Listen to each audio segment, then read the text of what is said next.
Isinailalim sa inquest proceeding ng Bureau of Immigration kahapon ang 29 na dayuhan na nahuli nitong Miyerkules sa isang private resort sa Silang Cavite dahil sa operasyon ng small-scale pogo.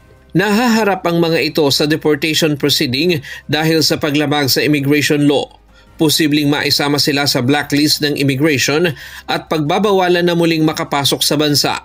Ayon sa Presidential Anti-Organized Crime Commission o PAOK, walang bisa at walang hawak na passport ang mga dayuhan nang sila ay mahuli.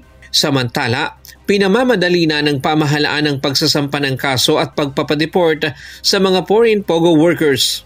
Lumalaki na ang gastos ng gobyerno sa mga nahuhuling foreign workers ng mga Philippine offshore gaming operators. Sabi nga ni ES, you fast-track all the documents that we need for the immediate deportation kasi nga, habang tumatagal dito yan, siyempre lumalaki yung gastos natin dahil we are providing food, shelter, tsaka yung mga kailangan yan. And ayaw naman natin ng gano'n. Sa ngayon, mahigit 300 dayuhan pa ang nasa kustudiya ng PAOK. Bukod pa rito ang mga nasa ibang tanggapan ng pamahalaan gaya ng Bureau of Immigration.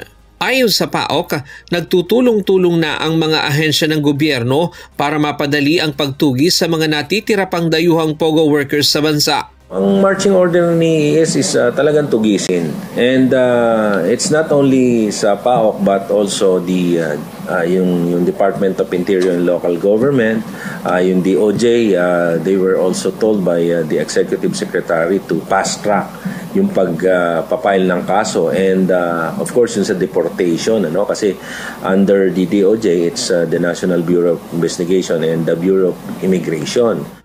Kaya naman mas madali na ang operasyon laban sa mga guerrilla-style pogo dahil tulong-tulong na ang mga ahensya. Sa ngayon, mayroon pang nasa 100 grupo ng small-scale pogo ang tinutugis ng pamahalaan. Ryan Lacanlale, UNTV News and Rescue.